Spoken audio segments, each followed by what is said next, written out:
Hello and welcome to Health is Wealth with yours truly, Stacia Luv Philosophy Kelly, the show that gives you inspiration, enlightenment, and insight to health and wellness. Today is a special episode. My mother is the special guest and she will be discussing her battle with breast cancer. Be sure to listen all the way through for the details to get to know her journey, and her positive outlook on life. And for my YouTubers, make sure that you like, comment, subscribe, and hit that bell for notifications. Want to ask questions about a specific topic? Please ask it in the comments section of YouTube. And without further ado, Momo, did you hear something? Through the highs and the lows, just know you're not alone. 'Cause your health is your wealth. So for me, take care of yourself. It's a simple love philosophy. Take care of you for me. Yeah, it's a simple philosophy. Take care of you for me. Love, philosophy. hey. Special shout out to Janae McGowan for creating that love philosophy at the end. Yes. Thank you. All right, our special guest today is my mother, Angela Suntoucher Patterson. She is a writer, a poet, and just a very special person to me and to many people, especially in the poetry community. How's it going, Mom? Wonderful. I am blessed. Blessed. I'm And highly favored. and highly favored. Amen. Woo woo. All right, Mom. We are going to discuss your breast cancer journey today. So we're going to start with our first question, which is give us some background to your diagnosis from the moment you were tested for breast cancer up to now. Well, I tell you, it has been a journey for sure. I was first diagnosed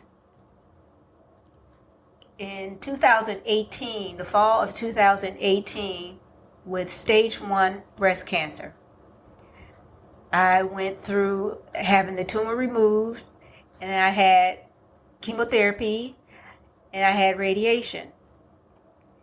And not long, probably a month after radiation was complete, I felt another lump, and they were trying to tell me that it was scar tissue because it was not quite in my armpit, but like right on the tail end of the breast that goes up towards the armpit. So I kept on it like, I don't know. Now it's starting to grow. So got that tested, and it was back quickly. I don't know if it was something that was missed or what was going on. But I do know that my initial diagnosis, they said that it was an aggressive type, even though it was stage 1.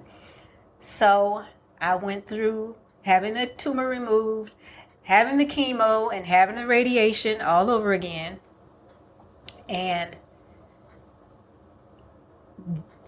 that took until 2020, like the spring of 2020, when I was complete with that. And I got, tested for everything again, and my health, I was okay. They said no evidence of cancer found. I'm like, okay, we're good. A year later, I moved to Memphis. And I started coughing, and we had this whole COVID thing, and that was one of the signs of COVID was coughing. So I started doing this coughing, and my daughter Stacia, she was like, "You need to get tested for COVID." And I started having chest pains. I'm thinking like a heart attack or something, because when I had my last chemo, they said there was a chance that I would get congestive heart failure. That's where my head was at. And so, and then also, I had COVID, so yeah. we were thinking, okay, hopefully she doesn't have it. Maybe you should go get tested, because I suffered through it. Because I moved down here to Memphis before she came. So then I woke up one morning. You know how you open your eyes. I sat up and I was so dizzy and my chest was hurting, and I had this crazy vertigo and chest pains, and I was really nauseous. So I went to a but urgent care, and they was like, go to the hospital now. We can't do anything for you. We don't have the equipment to help, and with those symptoms, you need to go to the hospital. I went to the hospital. They ended up keeping me because they did tests and told me that I had lung cancer. So I was in the hospital for 9 days, and when I came home, I started getting treatment for that. And in the middle of the treatment, the West Cancer Center where I was going, they were still doing more tests, and then it ended up in my hip. So while we're working on the lungs, the medicine was working on the hip. And that was like just a few months ago, back in May. And so just last week, because you have to stay on them about being tested, because I said, how's this going? I feel better, and you're saying that, because the drainage in my lungs is doing better, I need proof. I want x-rays, I want this, that, So they did that, and in doing that, they found cancer in my brain. So it just keeps going. So this is where I am now. We're working on getting radiation for the metastasized cancer in my brain. So do you want to tell everyone that once you're diagnosed, it's a lifelong battle? Even if it goes into remission, you're going through a lifelong battle afterwards. Yes. Cancer is not going to be what's the word I'm looking for? There's no cure, is what I'm trying to say. There's no cure for cancer. You're always going to be looking over your shoulder with it, and so you have to stay on it. It is a lifelong thing, and the things that you go through to save your life with like the chemo and the radiation and stuff, there are side effects to that you'll deal with. People have neuropathy in their legs. People have lymphedema. It's just all kinds of stuff that can happen to you. And mine is the not the lymphedema, but the neuropathy in my legs. Sometimes my legs just ache, my bones ache.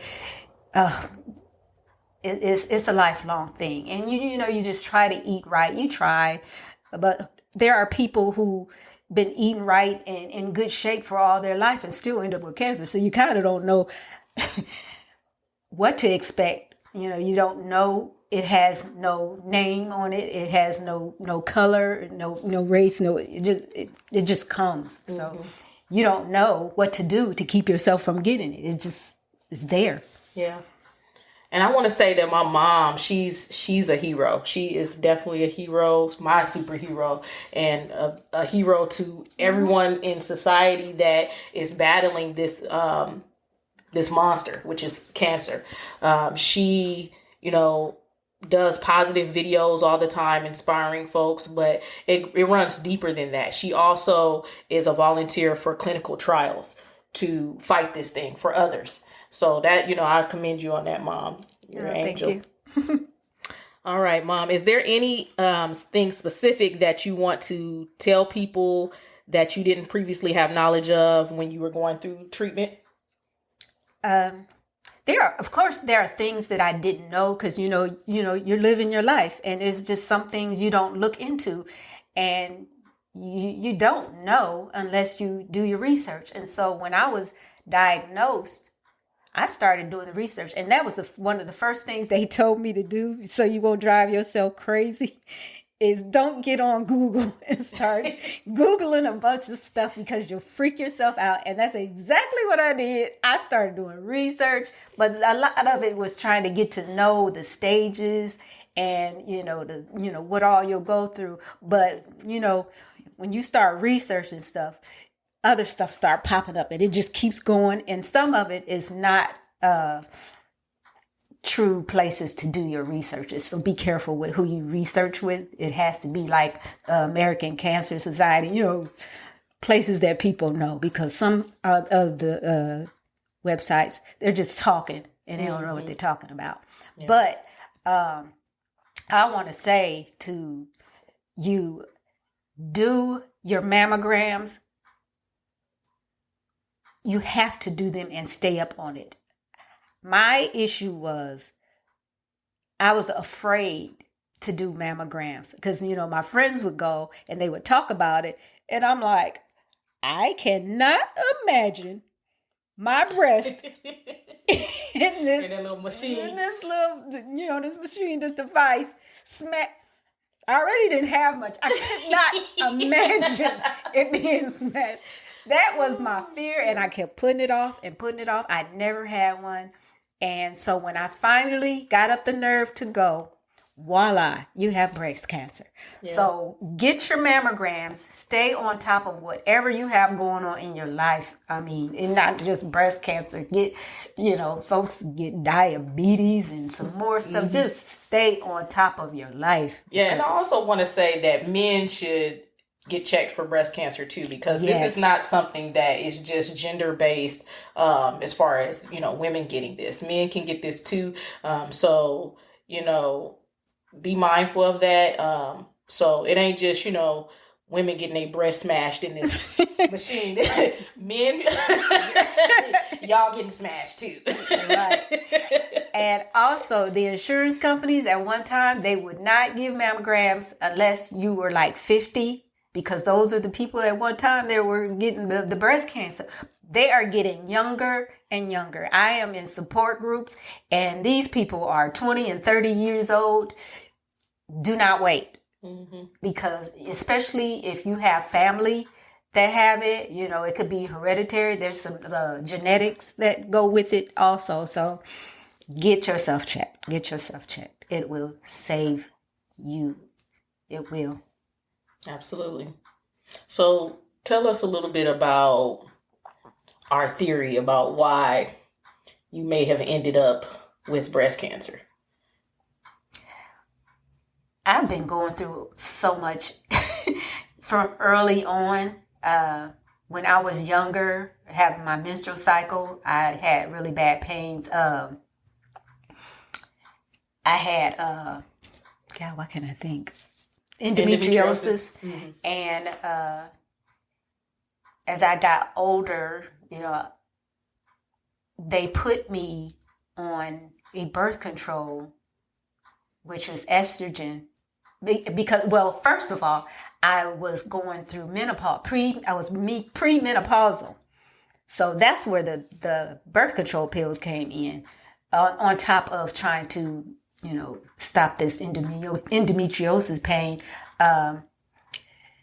They wanted to stop me from going through early menopause. And so when I think about that, because her and I talk about it, my cancer is estrogen, driven by estrogen. I don't know how I want to say that, but estrogen induced, yeah. Yeah. So high levels of estrogen prompted her to have breast cancer. Yeah, and so that took me back to taking those birth control pills, okay, that were trying to keep me from going into menopause. So all this estrogen is what I did not need. And, here it is years later, this is what caused my breast cancer. Right. So with that being said, it's important to analyze some of the risk factors when it comes to women taking birth control. It hasn't been a lot of studies that come out with women taking birth control. A lot of times women have to advocate for their own health when it comes to these things. So it, like she said, it's important to do your research, look at the risk factors.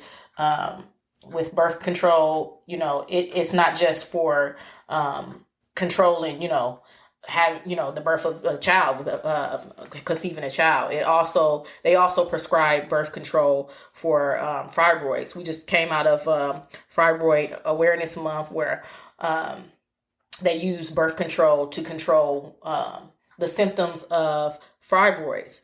I have fibroids. So I go through things with that. And then with my mom having breast cancer, it is very hard for me to be like, okay, I'm going to take some birth control, knowing her high levels of estrogen within those birth control pills that she was taking could affect me.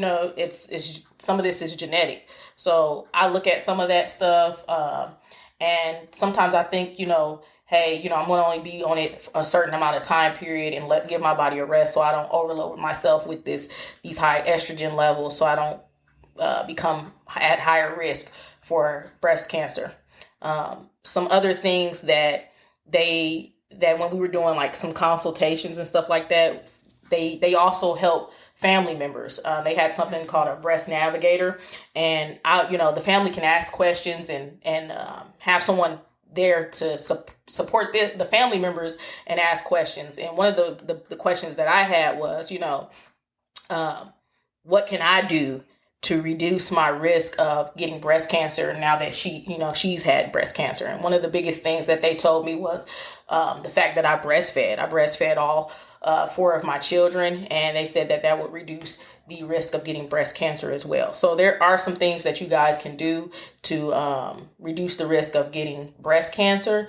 And we're just here to give you guys some awareness, some things that they have told us, and some support functions that they have given us to just deal with the diagnosis and, how her lifestyle is going to be, how the family's lifestyle is going to be, and give you guys some options to think about when it comes to breast cancer.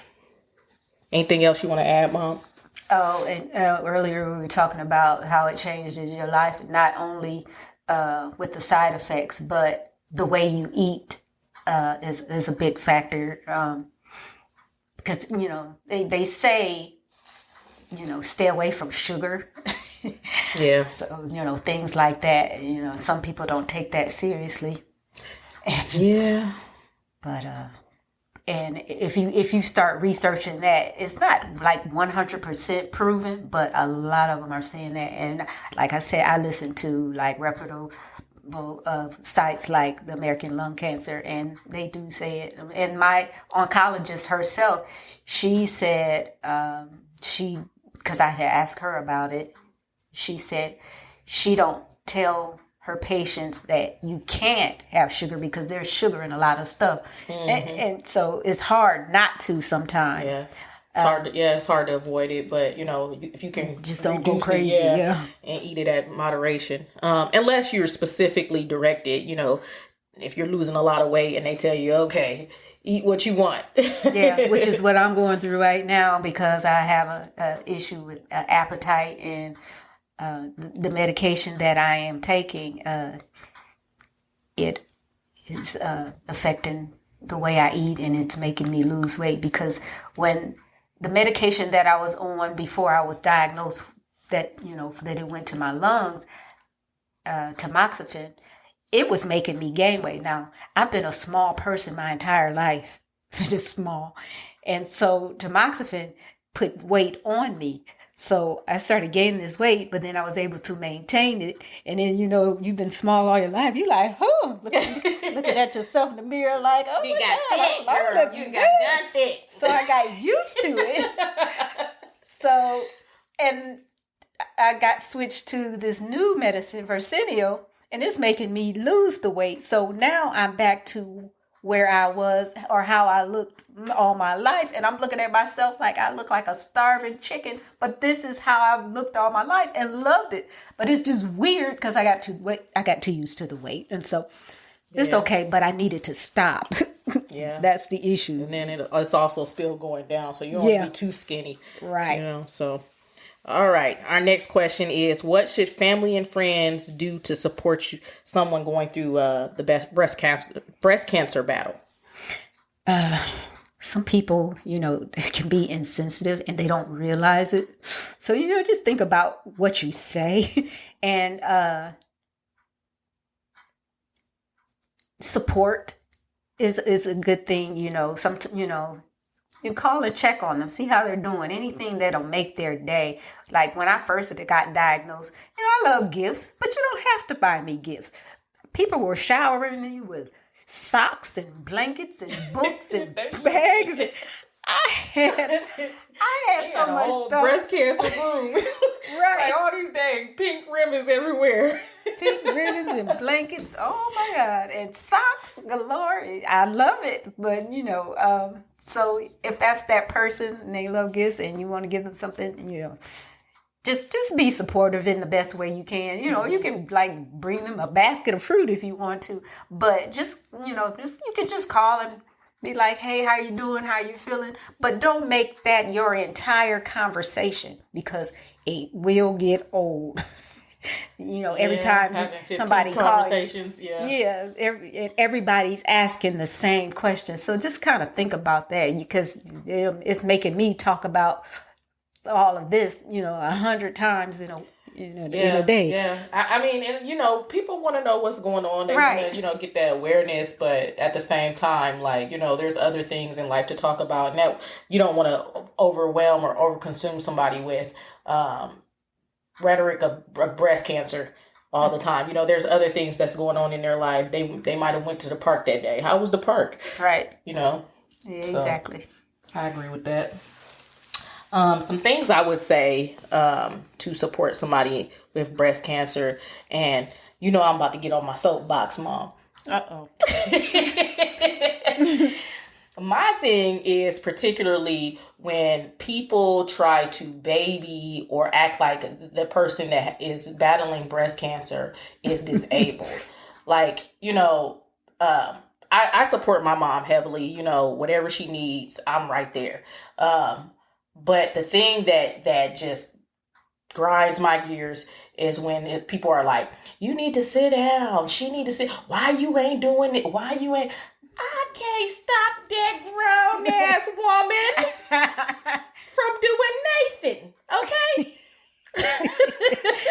Let them folks do what they want to do. If it keeps whatever they're going through off of their mind, let them do it. If she want to do laundry all day, well, by all means, get to it. I help you the best way I can. Whatever the daily task may be, but whatever she wants to do, I can't stop her from doing too much. Yeah.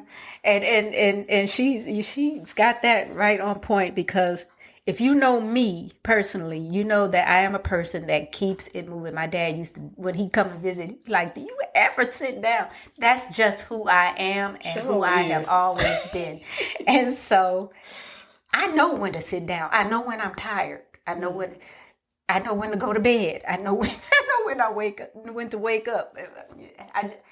I'm not going to overwork myself. If I feel some pains coming in my leg, I'm going to go sit my butt down somewhere. I might fold some laundry sitting down, but I might still be doing a little bit of movement. But I'm not just going to go crazy when I don't have to or I shouldn't. Yeah. I know when to sit down. So folks got this do that. This misconception, common misconception about people in illness, like they're supposed to be lazy and sitting around. But then, also they say the more you sit down and not do anything, the faster you get old. You got to keep it moving. And so that's one thing I want to, I don't want to just be on my soapbox, but that's the main thing. They have to keep it moving so their organs can function properly. I mean, anything you go through in life, medical, healthcare wise, after you have surgery of something, after you have had some kind of major issue going on with your system, they always tell you to move. Mm-hmm. You have to move. And that goes the same thing with breast cancer and any cancer patients. They have to keep moving and keep their life going. Yeah, definitely. All right. What keeps you staying positive every day? I don't even know how far that goes back, but I've always been a positive person, and I try to stay drama free. And I think part of it has something to do with my dad, because he's a positive person and he don't care what somebody says. And it, like, we coming up, I made a joke about it recently, because he recently passed away, and I said, I can't even cry because I can hear him saying, "What you crying for?" Mm-hmm. He was just that positive person. He sure was. And very blunt. Like the bullshit. Yeah. What you crying for? So he kept us positive and kept us going, and, you know, live your life, you know, do what you have to do to make things work for yourself. And also, I had a friend that many years ago, probably like 30 years ago, she had a disease that was, they was looking forward to be fatal for her, because they didn't know what it was. It was a rare disease. Yeah. And, you know, she was like a very good friend of mine, and we would talk about things. We talk about men, we talk about our bills, the things that just go on. You know, people talk about stuff. Mm-hmm. And when she was going through that, she was slowly dying because, like I said, they didn't know what was wrong with her. So when they figured it out and they got her the medication that she needed, she started doing better. And, you know, she's alive today, but we were worried back then. So one time we were talking, and I said something about one of my bills, like, "Oh my God, I don't know how I'm paying." You know how we do. You know, we young, in our 20s, you barely making money. And so she said, "I wish that was all that I had to worry about." Those words have stuck with me to this day. I never complained again. I have a lot of faith in God, and He has kept us in His graces. You and I are very close, and we have lived together for a very long time, and we have gone through a lot, and we take care of each other. And you know that you could see whenever we were going through something where most people would probably worry about it, I'm like, we're going to get through this. It's just in me to be that way. Don't worry about something until it actually happens. And so you just kind of keep it moving and keep your faith. That's just how I am. I don't know where it came from. It could have been the upbringing, could have been the people surrounding me, and then also you have a lot of you know, your mother skills and all that stuff kick in. You know, make sure your family is okay, and I just, worry is not in me, even though it's a scary thing. I won't say I won't just totally keep worry out. I'm human, but I'm not going to dwell on it. I'm just going to keep living my life, keep taking care of my family, and just do me. Yep, and that she does. She doesn't really worry about much. Me, I gotta balance. It comes from having two parents. One that, you know, just doesn't worry, and I wouldn't say my dad worries, but he has concerns. I'll say that. I gotta balance. Me and my dad, we are the type of people. Well, I'm much like my mom. I don't worry about certain things, but me and my dad, we think about, you know, not just the positive stuff. We think about what the game plan is going to be on negative things too, which some people might see that as, you know, disadvantaging yourself. But me, like, it has helped me through some of the biggest, you know, challenges in my life, thinking about, okay, what's the worst that can happen, and what the hell are you gonna do if that happens, you know? So that's how I think about life. That's my love philosophy. So it's whatever works for you. It's what it is. You know, no person does it in a wrong way. Mm-hmm. It's whatever works for you. Yep. I mean, everybody has their own perspective, and that some things could drive you crazy worrying about. Like in the beginning when I talked about the doctor said, do not Google. Google will drive. Google is almost an enemy. But I think that a lot of people tend to, like, they start getting a little rash or a little fever. They start putting their symptoms in the WebMD and start diagnosing themselves. But WebMD might give you about 10 things. So where are you going with this? Like, that's funny. All right. So let's get to some of the creative works that you have done, Mom. Tell everyone about the books that you have that have come out, some that came out before your breast cancer journey, and then the ones that came out, when you started going through your battle. Yeah. Okay. So I have Touching the Sun, Not Completely Burned, but a Lesson Learned. This was my first book of poetry, and it's not all about me, but it's inspired by me. And so it's things that really most people go through with, like, family or with, jobs, any relationships, romantic or what have you. So it's more about that.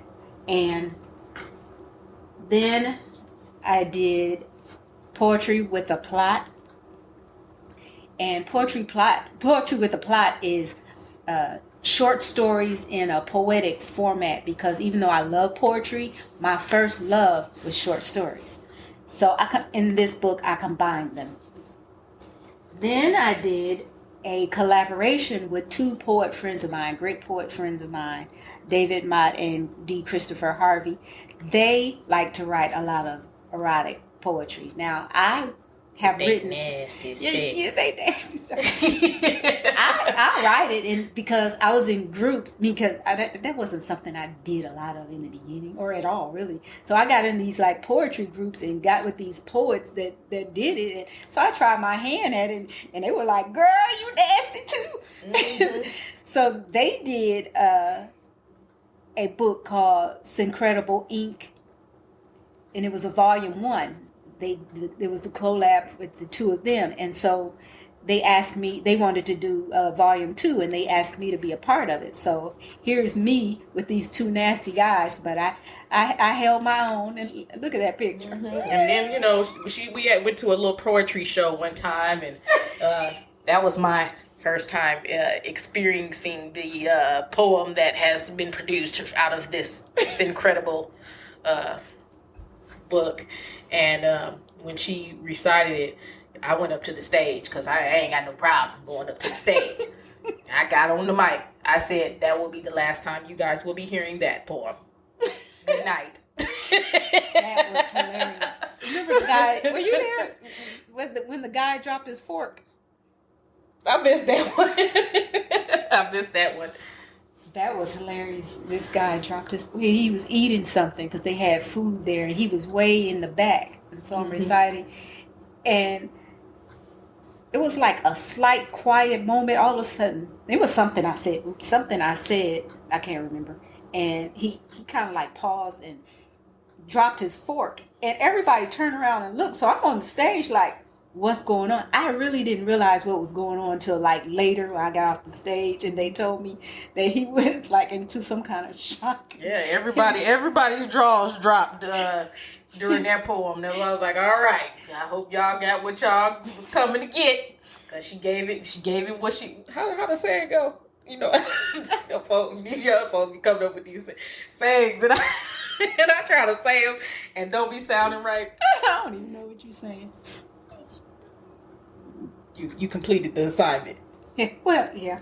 Okay. So then,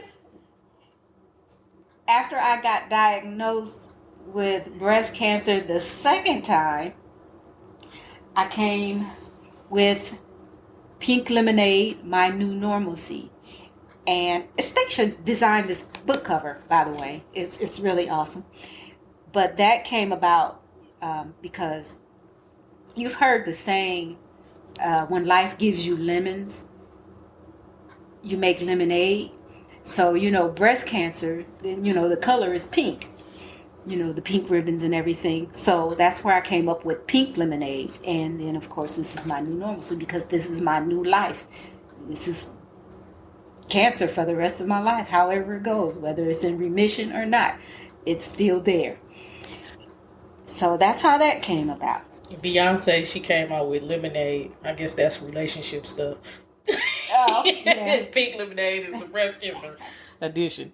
So that was it for the poetry books, but I end up making journals for people to write in. Suntoucher imagery is what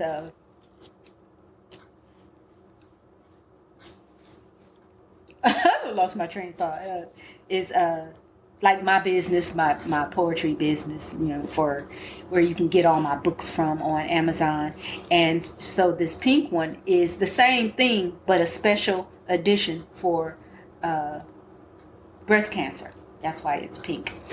So just some journals that I made to go along with the book. And I plan to get back to it. I kind of took a break, but I plan to get back to writing. And then Pastor McGill, he has been on me.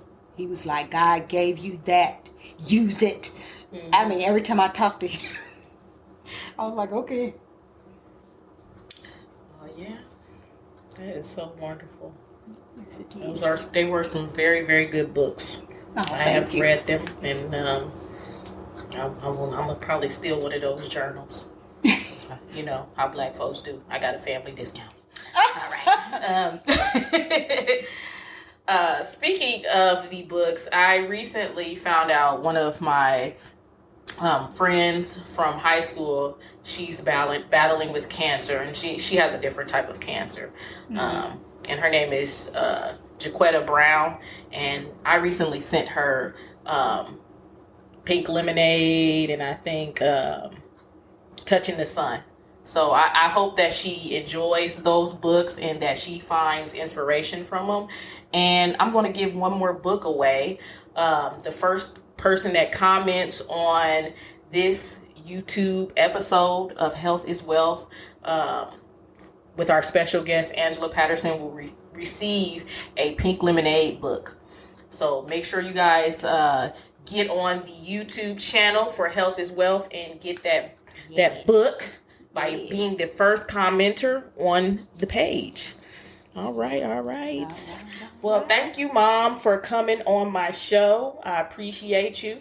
Well, thanks for having me. It's been awesome, and try to keep the awareness going because I've done some other things. My surgeon, we were like family. Everybody, my oncologist, my surgeons, my breast navigator, the radiation doctor, we were like family back in my hometown where this first started. And the surgeon had a breast cancer symposium where there were doctors from all over the world and, people trying to find cures, and they talk about it and have these meetings. And they invited you to come. They invited me to come to this and be a speaker. So I did a poem at this symposium. That was like the most awesome thing I could have done in this.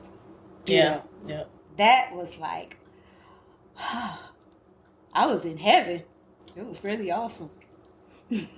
So, I like Stacia said, I say things on Facebook, inspirational things, and, you never know who's going through this. Because I have another friend, because I recognized her signs. She was posting on Facebook that, my family's going to the doctor with me. They're supportive. She never said what, but she kept posting every time she went to the doctor.